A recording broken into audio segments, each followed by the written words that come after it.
All right, we will begin with opening statements from the former Attorney General. Thank you all for coming out here and for listening to what we have to say about a lot of the issues facing our country right now. I hope you guys take something away from this and learn how to vote this election, get more viewpoints, and just to see who the better candidate really is. I thank you guys for coming out. For those that were at my campaign rally the other day, thank you. And I yield. Thank you, Divine. President Wargard. Well, first of all, good morning, everyone, or afternoon, as it actually is. I just woke up, but that's a night shift issue. Like Divine said, thank you all for coming out. This election is probably one of the most activity-driven ones that we've had in recent times, especially given the last couple terms. So we do appreciate you all coming out here. That's awesome. Your support for both the election cycle and our campaigns, that's amazing. In terms of my actual campaign, what Ed and I believe is that the work we've done so far speaks for ourselves, or speaks for itself, and we hope that the people can see all the things that we've accomplished and have faith that we'll be able to continue the same amount of progress going forward into the next term. I yield. All right, thank you. And we will begin with a question for both of you, starting with President Wargard. What are your key goals for the following term, if elected? So the key goals that we're going to have is obviously, I mean, there's a lot more work that we want to get done. We believe strongly that the work is never done. You're always going to have stuff that you have to work on. The Border Patrol and the Marines are going to be the focus of the next term, given that state and the Department of Homeland Security was the focus of the last term. Since we've been able to move away from that, given the new leadership under both of those departments, they've been able to keep things steady. Obviously, Border Patrol, we've been trying to get that more active. We've been trying to legislate it, try to get it more formalized so we know what the hell are they supposed to be actually doing, what rights do they actually have, and how is that all supposed to work together. And then the Marines, we ended the Hindustan War, so now we have to figure out, okay, how are we going to take that and keep that momentum going for the Marines, and what else can we do to help them out activity-wise?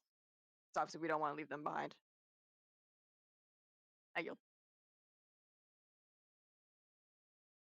Thank you, Madam President. Now for Divine, same question. All right. Well, the big thing we're going to focus on is, of course, the military. Like War said, there's always more you can do. With ending the Hindustan War, obviously that was something that conflict brings a lot of activity to the military. This is a universal principle, something we've known for a while now. But in the UN, there isn't enough of that. So we're going to bring the military outside of UN and bring it to fight in other parts of Roblox, still focus on ACS, but more military-oriented groups that are more prepared than the militaries inside of the UN. That isn't to say we won't participate in the UN, but the military relies on conflict, and so finding sources to do that outside of our little niche is important. Law enforcement, joint law enforcement education, huge thing I want to accomplish. We've tried it before, but with some sort of universality in how we train law enforcement agents, and focusing on domestic tranquility as the government is required to do by the Constitution, we will have the most efficient NSSEs, more efficient events. We can host more of them because we'll be prepared for them. We won't need, we won't be as reliant on SODU trainings. We won't be as reliant on INOG trainings to wrap all of the security protocol into 2 days or even 2 hours of training, because that'll be just something we push from the very start of employment.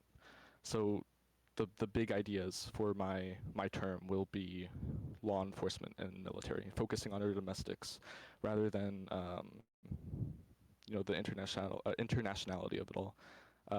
And like War said, there's always more you can do. And with that, I applaud what War has done so far, and I yield.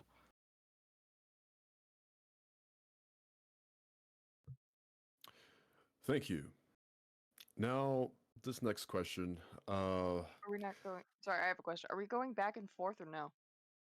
You are very much welcome to, um, rebuttal it or respond to it.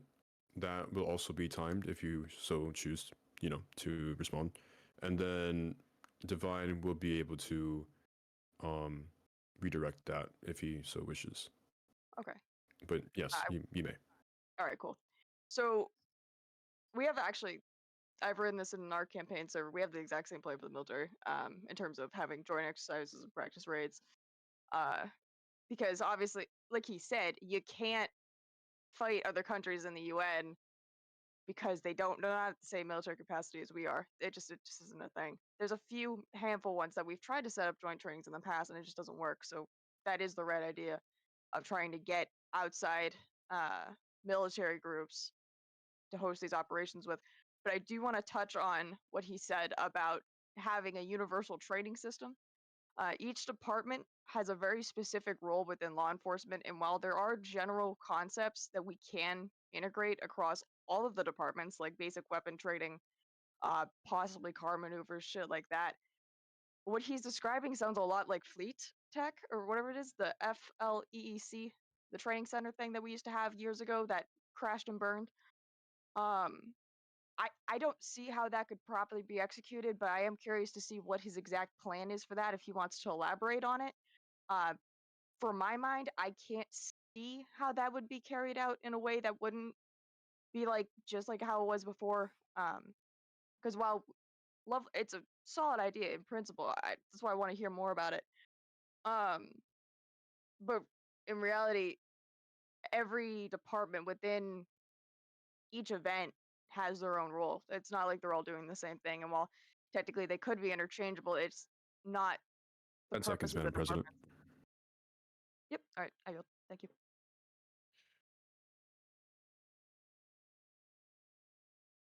Mr. Divine, do you wish to respond?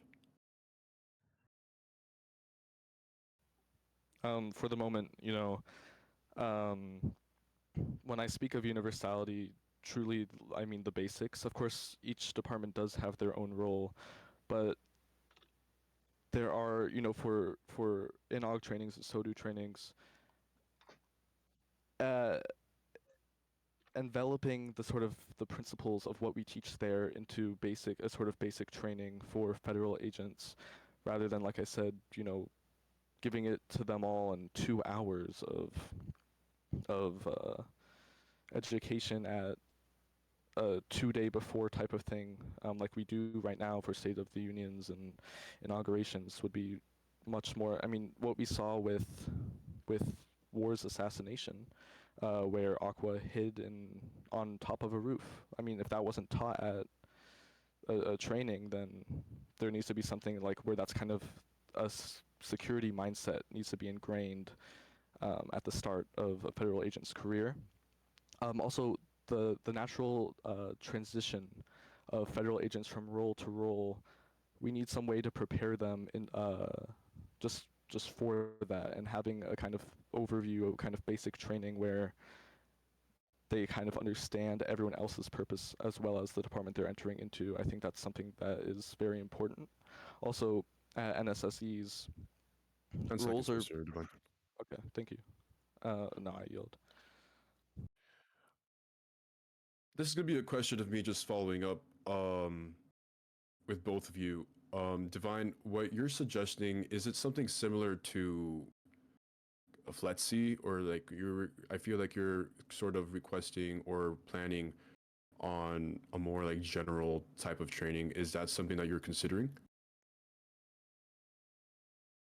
Yes, but it wouldn't necessarily be. Um, I try to think of the word. It wouldn't supersede individual department trainings. Okay, understood. President War, what is your opinion on FLETC, if that should be something that should be implemented into our community or into law enforcement agencies? Yeah, I heavily disagree with it. I think the purpose of the way our system is now. So here's the problem. It's hard enough to get people to show up to inauguration trainings and State of the Union trainings to have the understanding that they're going to show up to a singular agency and have one agency run all of the department trainings, at least in terms of the FLETC model, which apparently is how you say it. It's not Fleet Tech. I just don't see that going well because it hasn't gone well in the past. I don't see it going well going forward. And the other issue is that we have all these departments that are specialized. Like FBI is very different than freaking MPD, for example. FBI investigates, MPD is, their patrol unit. They're like the regular law enforcement. They're solid people. But the problem is if I'm cross training MPD and FBI in the same thing and I'm expecting them, oh, this is how all their jobs are. Okay, cool. But you can do that in regular department trainings. You don't need an entire organization or to rework the entire structure of how our department trainings work just to get that done. I mean, I feel like that's something that department leadership should be going over to 20 begin with. seconds, President. Did you say 30 seconds? 20. 20? Okay, cool. To begin with, in their own department trainings. Like, that's not something that we need a universal training center for. I yield.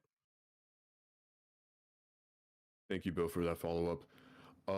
Leadership is one of the most critical qualities for a president. What makes you uniquely qualified to lead the country at this time? And how do you believe your approach and skills differ from those of your opponent? If you guys may please share specific experiences or leadership qualities that you feel set you apart. We'll start with Divine. All right. I think this is really a contested thing for me, especially from what I've seen in the public. And, well, of course, that controversy stems from what my campaign is, boldness. And, of course, I have called out so many things, and it hasn't always ended in a positive reaction. Of course, my time as Secretary General, my time as President of the General Assembly, where, the United Nations dead and very inactive. We had many member states, but they weren't active.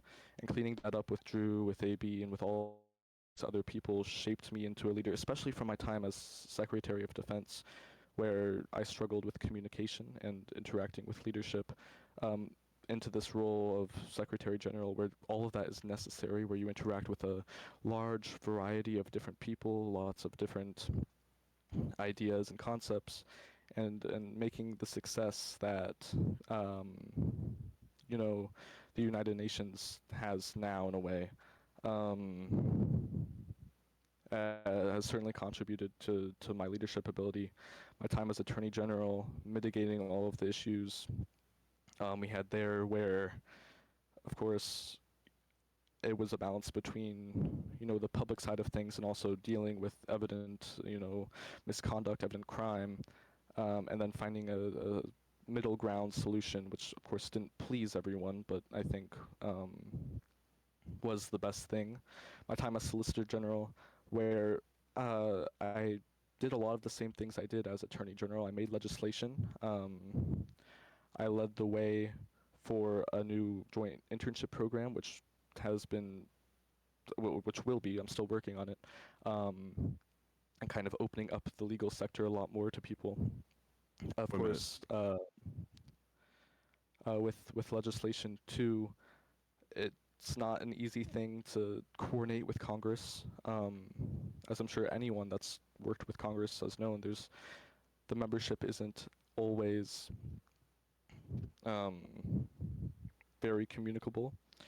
And the success, I mean, the new OIG bill I wrote a good portion of, because it stems from the previous one that I wrote, and that even comes from me recognizing mistakes and faults in the OIG structure when I was Attorney General.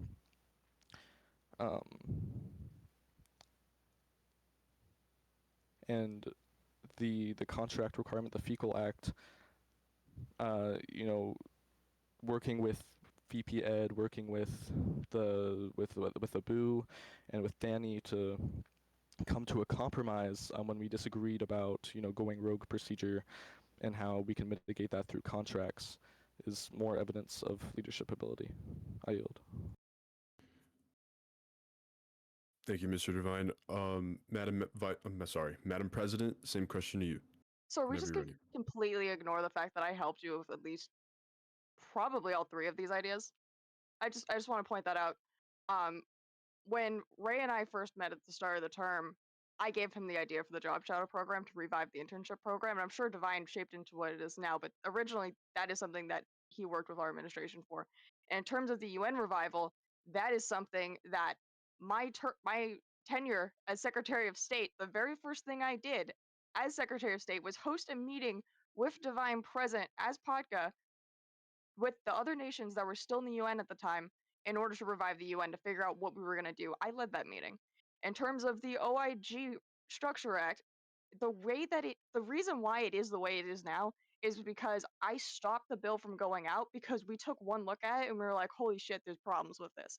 And luckily, we were able to have a very lovely discussion with Divine and the rest of the team that wrote it, including the current commissioner, and we had a very lovely discussion, very productive in the sense that we created the new system, but that was a joint effort. That was not the complete effort of one or the other. And I have to give him full credit for helping to write that bill. Obviously, I don't have the legal mind, and that's where I struggle in terms of um, where he has more leadership experience within the Department of Justice, whereas I have more leadership experience, at least in terms of the US, within the Department of State, within the military, within possibly law enforcement. I don't fully know what his capability, what his references are with that. Like I've been with an FBI. I've previously worked a little bit with SS. I helped lead DSS for a time. Um, I have the knowledge of quite a bit of uh, the way our group operates, and I think I've shown that throughout my tenure as president. And one of the most important things as president is to be able to come to an agreement and then have your people deal with it. Um, for example, the CBP bill. We have been working with the Department of Homeland Security. We've been trying to let them take point on it, but obviously we're involved from behind the scenes because that's their department. You know what I mean? Like we're not gonna just be the forefront of it and being in the public eye of, oh, we're doing this, we're doing that, because it's that department's issue to solve. And I think that's possibly where Divine and I differ. I yield. Can I Thank. respond? Yes. Go ahead. Sorry. Go ahead. Yeah. Okay. You're conflating a lot of ideas. First of all, the joint internship program was an idea long before I knew you were um, running for president. I talked to Astro about it long before that. The things with the UN, I talked to Drew in the secretariat GC or I think probably even before um, you were Sec State. I think even Mm. Archie was at that time. These Mhm. aren't things, and I don't take the unit. I'm not taking credit. Of course I give Drew the applause he needs. Ognian, AB, Kent, Trivlax for his work with changing that system, and everyone else. Um, but like Drew has said before, he wouldn't have been motivated to do anything with the UN if it were not for me bothering him, as it were, to revive it. Um, I'm not sure. I can't recall what else you mentioned specifically, but oh, with the OIG OIG. Act, yeah. Um, the bill that you gave, so we realized when Ender was to be appointed IG, we never actually gave them power in the original bill, and that other bill resolved that. And I of course I didn't write that, but I did support it, and I'm glad we did come to that compromise. But um, it wasn't wholly your idea. I mean, it was my idea. At least I recall bringing it up to divest the OIG to begin with, as we have now. So it's not something to thank you. Can I respond to that just Thank really you, briefly? Divine. Yes, you may go ahead. So I think you Just just to, missed just the so, sorry, entire. 1 second, 1 second, sorry. Just so you guys know, if just in case you guys were not aware, I'm gonna start saying how much time you guys have remaining in the chat. just so that I don't interrupt you guys mid-sentence, if that's okay. with I both of you. appreciate it. That's much easier, so I can Perfect. actually see how much time's left. Yeah, go ahead. Respond. So I think you missed the entire point of what I was saying. All these things were joint efforts that we did together, is what I said. It wasn't me helping you like fully with it. It wasn't you taking full responsibility for it. We both helped each other. Like, sure, you Yes. had the Okay. idea. I helped you execute it. Is what my point was for that. So I'm gonna yield because I've said everything I want to say on that. And like, good luck, good job with what you've done, obviously. But obviously, I just want to clarify other things that we've done. I yield. Thank you. Thank you to both. This next question, why do you feel that you are better equipped to lead this country compared to your opponent? Let's start with President Wargard. I'm sorry, can you repeat that? My headset course. cut out for a second. No, you're perfectly fine. Why do you feel that you are better equipped to lead this country compared to your opponent? I think ultimately it does have to go down to experience in the way that I've handled things so far. Um, I've revived multiple departments with the help of others. Obviously, like I can't ever take full credit for it. I was there to lead the direction, and my team got it done. We helped in 2020. We got the military back on its feet. In 2024, we did it again with the Marines. It was kind of funny. I shut down the Marines originally to build up the army, and then I had to do the exact opposite 4 years later. That's fun. In terms of the Department of State, I helped reshape it in a way that was more efficient. Archie kind of gave it to me blind, and I was like, okay, well, this is what we're gonna do. And then, like I said previously, Divine and I helped revive the United Nations. I took more of a standpoint from we got the people together in order in the White House in the Roosevelt Room specifically in order to get that shit done. He did more of a legislation standpoint. I got more nations as in a standpoint. Uh, sorry, night shift brain is really starting to kick in. In terms of just like everything that I've done so far, I think has led me to this point. Um, I have experience with most of the fields, obviously legal aside, besides Ghost Clerk, but that doesn't really do much legal wise. I just sit there and say, hey, look, these are notes. Anyways, um, but I think ultimately being able to compromise with people and being able to work with them and get their ideas, their understanding is probably the most important part of leadership, especially in this position because you're not a department director. You are leading a direction, but you have to trust your department directors and your cabinet to actually get the job done. You can't just do it for them. I yield. Thank you, Madam President Divine. The president does out-experience me in certain areas, but of course, experience shouldn't be the deciding factor of an election. I mean, I don't see how experience alone solely, dictates efficiency. And what we have seen with this administration in where, domestics are largely isn't the focus. Whereas our international position was. I mean, that was the big thing for her campaign last term.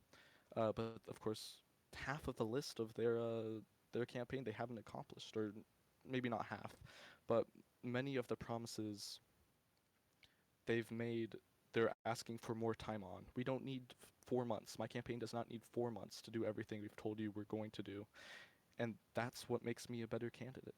I have the boldness, I have the ideas, and I know how to execute them. I yield. Thank you, Mr. Divine.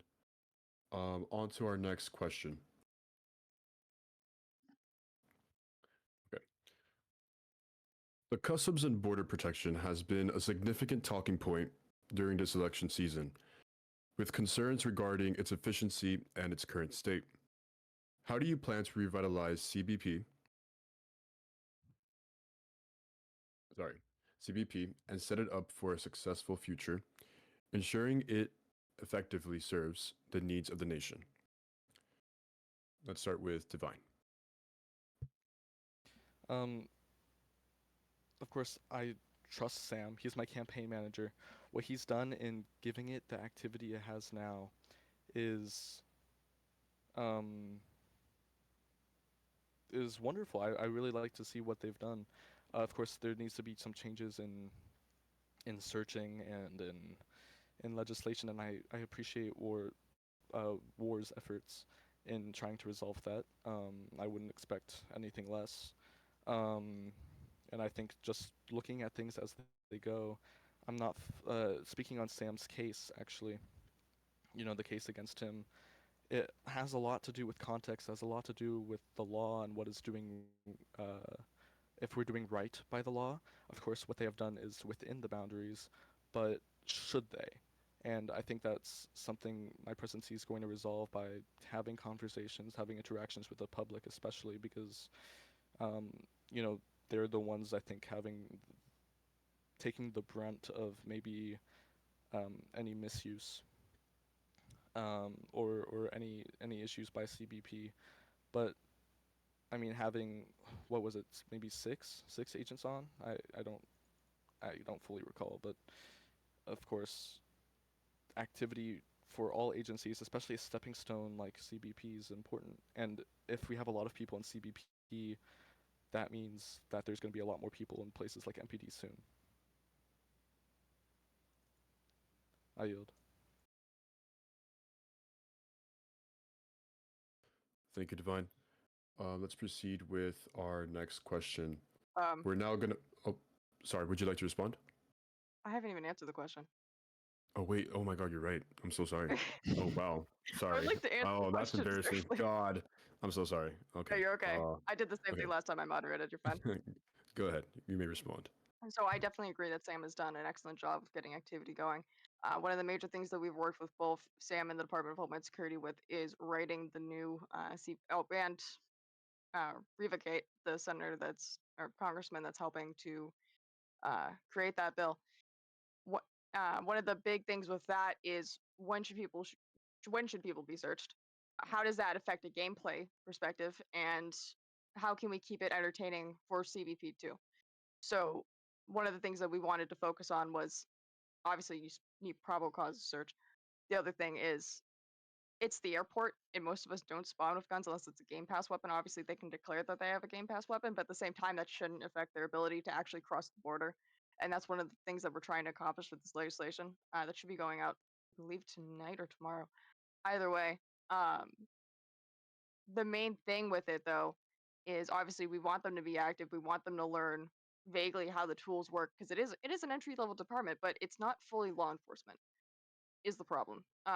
That's why they need like FBI, MPD in order to like actually accomplish some things that are more law enforcement related. One of the things that we're working on a trial based period is to let them use the way station alongside other LAO departments. Obviously, we don't want it to solely be in the custody of CBP, but we do want them to be able to work alongside other departments at the checkpoint to check for illegal cargo, to check for people who've crossed the border illegally, and ideally that will help give them motivation to continue getting on. But obviously, we don't want them to do that unless they have enough people to man the border. So unless there has to be a minimum of 3 people in order to not prevent gameplay errors and to allow them to actually, have fun outside of just the airport. I yield. Thank you, Madam President. Divine, would you like to respond, or would you like to move on to the next Um, question? I just want to clarify. My role as president wouldn't be one. Well, I just want to say first, I'm not involved with how CBP is right now, and so I'm not fully conscious of um, what is being done to fix it, and so we'll see how that goes, and then I can determine whether, as president, I need to make any more changes. But I think rationalizing more searches and declaration, as we're put it, would be a beneficial thing. Thank you.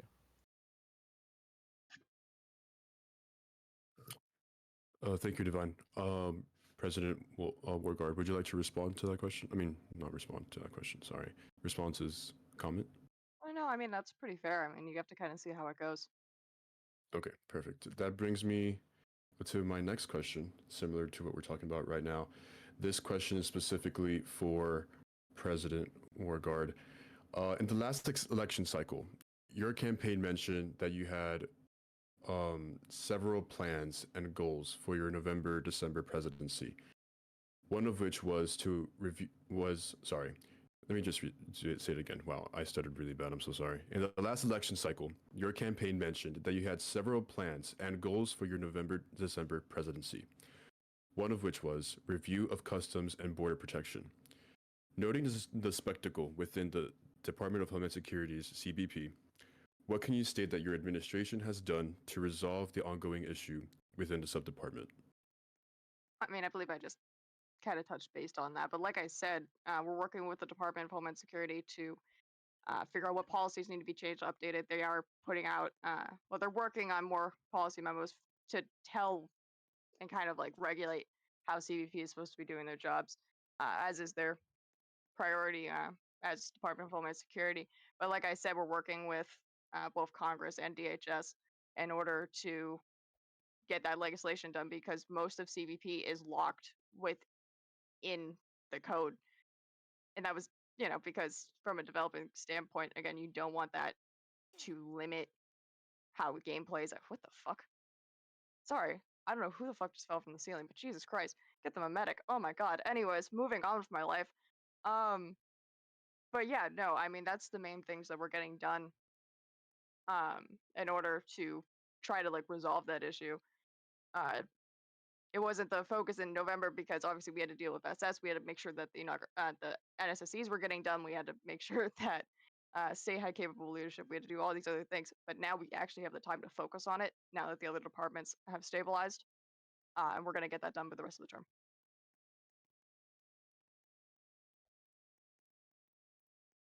Oh, sorry, I yield. Okay, perfect. All right. My next question for you as well, President Wargard. Sorry, just so used to calling you Wolf. Fair. Your campaign mentioned that you, along with Vice President Cheeseburgers, decided to run for a second term because, and I quote, "We want to continue the progress we've already made this term. There's definitely more work to be done," end quote. May you provide the American people a few pointers of the policies that your campaign plans to put into action if you were to be elected for a second term, seeing as there were none that I could have spotted in your campaign Discord under our policy section? Oh, yeah, we're still. I unfortunately do have a full-time job and I am in college, so it does take me a moment in order to write that document. That will be out soon, though, I swear. In terms of what we're working on next term, again, the main issues are going to be trying to find new ways for the military to be active on both DC and outside of games. Like finding like another raid group that's like a dedicated raid group to see if they can do practice ops with us, or no, sorry, not practice ops, practice raids with us. And then again, like I said before, the work doesn't end. It just carries over. You know what I mean? Like we can get as much as we can done within 2 months to the best of our capabilities. And then the problem is there's always going to be a new fire. There's always going to be something happening with a department that needs to be worked on. And I think that honestly is a good thing because it just shows that there is something that the next president can do, that there is something that can be worked on still because nothing's ever going to be perfect. And then also, it just shows activity, right? Because it shows, oh, look, shit's moving in a way that, oh, look, maybe there's something that can be improved here. And most of the case, yeah, there's shit that can be improved. But ultimately, if there was nothing for me to improve for next term, I think that the group might be dead at that point. So luckily, there is more work that we can get done. I yield. Thank you, Madam President. My next question is for the former Attorney General Devine. Your campaign advertisement emphasizes continuing intelligence community transparency and enhancing international partnerships to bolster U.S. intelligence capabilities. However, you are currently blacklisted by the IC Directorate following your, quote, refusal to cooperate with the agency, end quote. How do you plan to navigate this challenge in building the international intelligence relationships that you've proposed? And what steps would your administration take to ensure cooperation between the IC and your office, given the current restrictions? Okay. There's not really a huge gap, I think. I mean, I've worked with the IC even after my IC blacklist. I've worked, I mean, in a lot of ways that I can't completely, go into because of the nature of the work, but I've had many interactions with them, especially when John was still director, and I've spoken to Abu about a lot of things as well. Maybe not a lot of things, but several things. And to Octo when he was still director. Um, so I don't think there's as big as a gap as my blacklist implies. Um, and bolstering international intelligence relationships. There's so many things we've tried to do internationally with the FBI legal attaché program that we've never followed through on. Follow through is a huge thing that we need to work on as a government.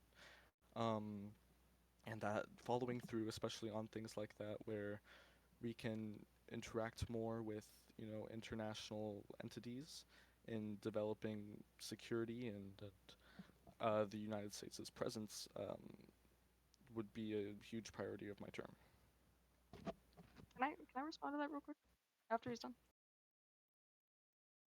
Yes, ICP. Divine would be able to respond after, Yeah, but yes, no problem. go ahead.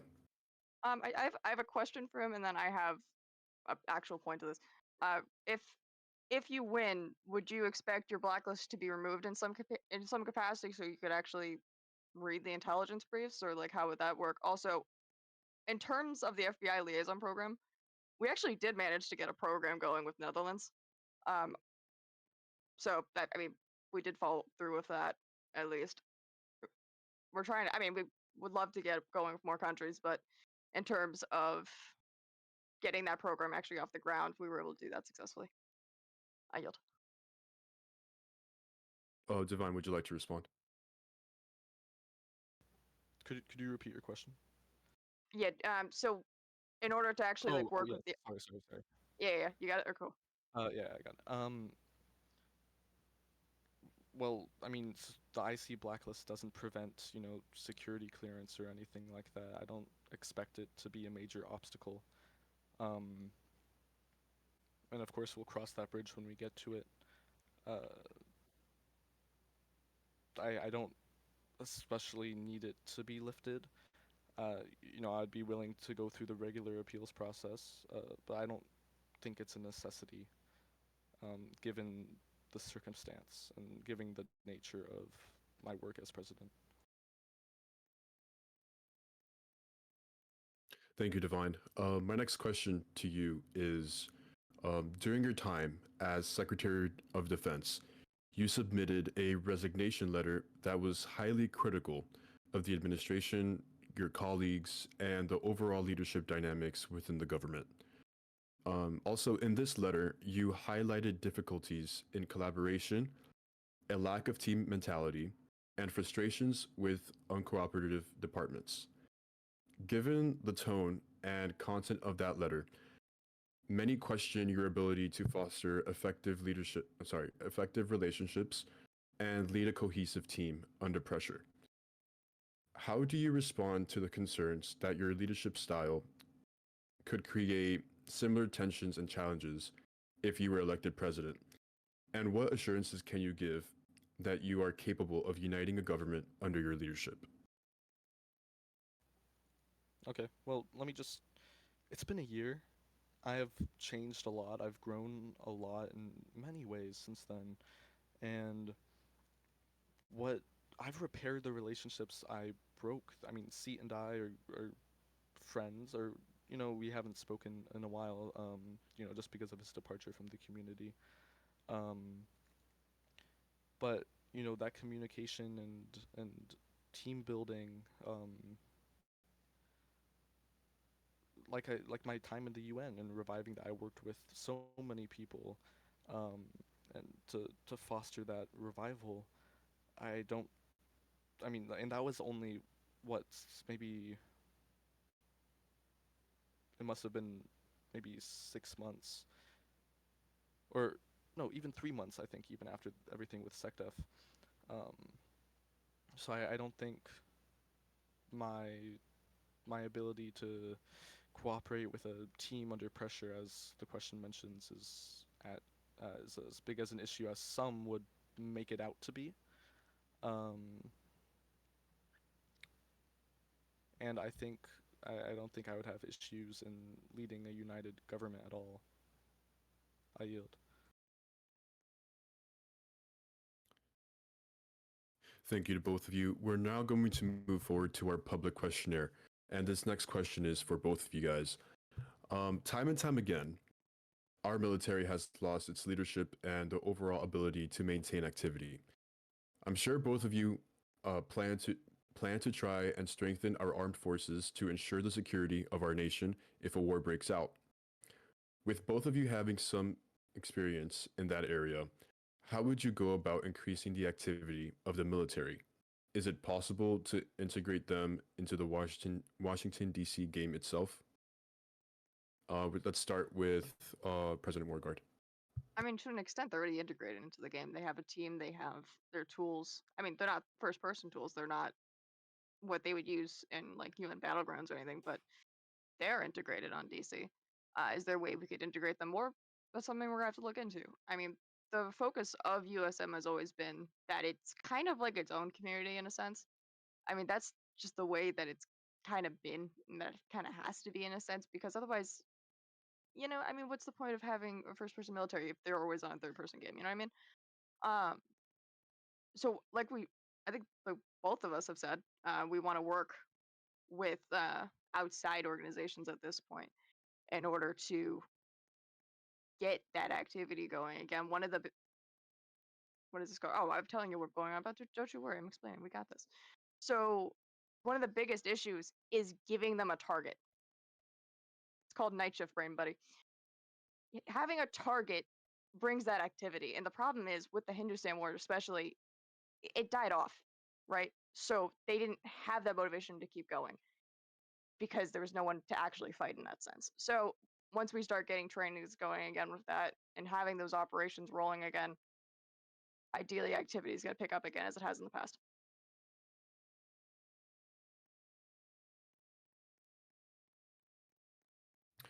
Thank you, Madam President.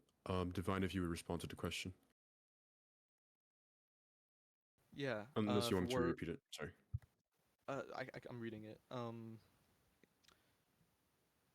Yeah. Well, like War said, this is something I've held on to since I was Secretary of Defense. Um, that is kind of its own group, its own community, and capitalizing on that to go out into other communities outside of, because OSF isn't a UN dependent nation like some of the nations in the UN are, and our military shouldn't be either. We should be able to easily go and find groups to fight with, and I think um, to do that to bolster activities is something we're going to explore.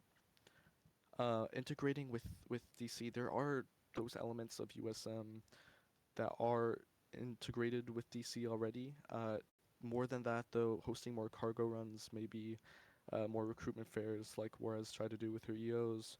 Or my understanding of her executive orders, sure, we Yeah, can no, do fair. that, um, but focusing on more external stuff, I think, is what's important, and not so much as DC. Because what people do is they join the military to do stuff outside of DC. Um, we can't take away the priority of law enforcement jobs on DC for military, and we see that conflict, things like um, things like SODU and inauguration, where people have to generally get on their law enforcement team, but then military doesn't have as big as a presence.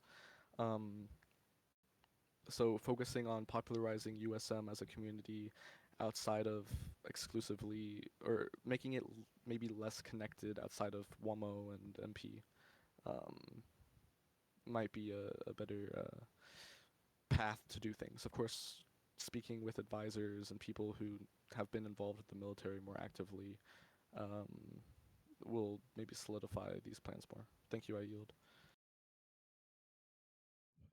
Thank you, Divine. This next question is for you. You are widely recognized. Sorry, let me just make sure that we all understand that this is a public questionnaire. These are not from me. You're widely recognized for your involvement in the controversial Chris Gates scandal, where your actions played a pivotal role in the investigation that ultimately led to the dismissal and prosecution of then Secret Service Director Chris 5512. Given your central role in those events, how can you reassure the public that under your leadership, a similar situation will not arise again? I have Arise, the sorry. perfect answer. After that happened, I wrote two briefs. Well, and one is more relevant than the other.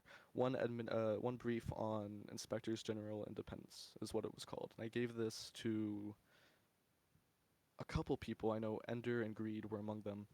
Um, and we made a bill that has been changed now, but would have prevented anything like that from happening again because the involvement of the Attorney General would not be as profound, or the involvement of anyone would not be as profound. Um, and I wrote a memorandum detailing obstruction offenses and protocol for all of that, so that it wouldn't happen again. I think it was. I don't remember what the number for the memorandum was, but it's available. And under my Attorney General, I wrote my tenure. I wrote that. So something like that could never happen again, especially with this new bill that makes oversight such an independent thing, which of course was something that many people collaborated on, and something I took a good sizable role in. Um, I don't think it's that's the assurance I have to offer. I yield. Thank you, Divine. This next question is for both candidates. The White House press corps has been widely regarded as inactive or unused. Are there any plans to reutilize the press corps, seeing as news companies are on the rise? We'll start with President Wargard. Oh, for sure. I mean, if in order to have like press conferences and the EO signings and bill signings more efficiently, now that we're seeing a resurgence of media companies, we definitely want to get that going.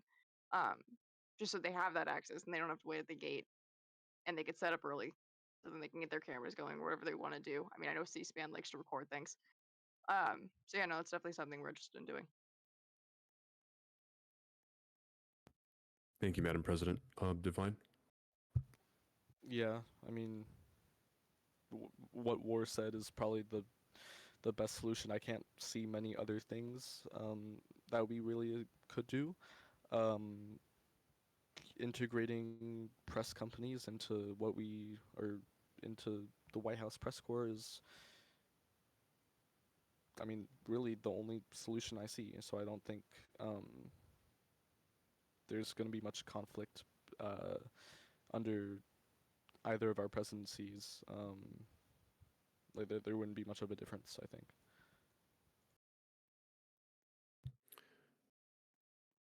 Thank you, Divine. This next question is for President Wargard. Considering that many consider the promises from your previous campaign remain unfulfilled, how can voters sorry how can voters trust that you will be able to deliver on the commitments that you are making this time around? Because we're still working on them. I mean, we have 15 days left in the term. The term isn't over yet. We're still working on things. We got a lot of things going behind the scenes. I mean, it's just one of those things where it's like we have other. You have to figure out what the priorities have to be in order to move everything else forward. And unfortunately, we did have to do that at the start of the term. There were a few more fires than we wanted to that we had to put out first in order to actually progress our agenda. And that's all I'm really going to say on that. I yield. Thank you, Madam President. This next question is for former Attorney General Devine. What was your motive for running against the current president? Is it because you lost faith in the administration that you were serving?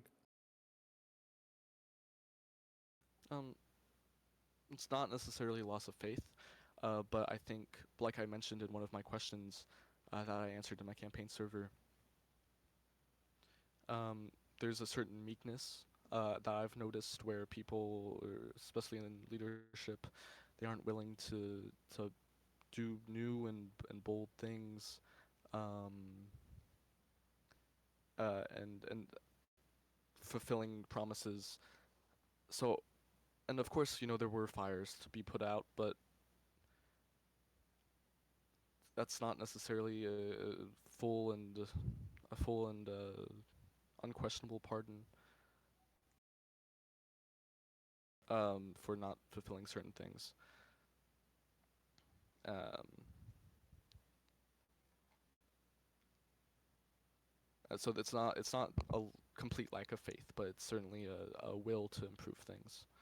Um, Moderator, I have to ask how many more questions we have. I have to leave for work soon. We're going to go and proceed with closing remarks after you're done answering your question, and then that will be it for today. I yield. Thank you. Closing remarks, President Wargard. Yep. So first of all, thank you all for coming to this debate.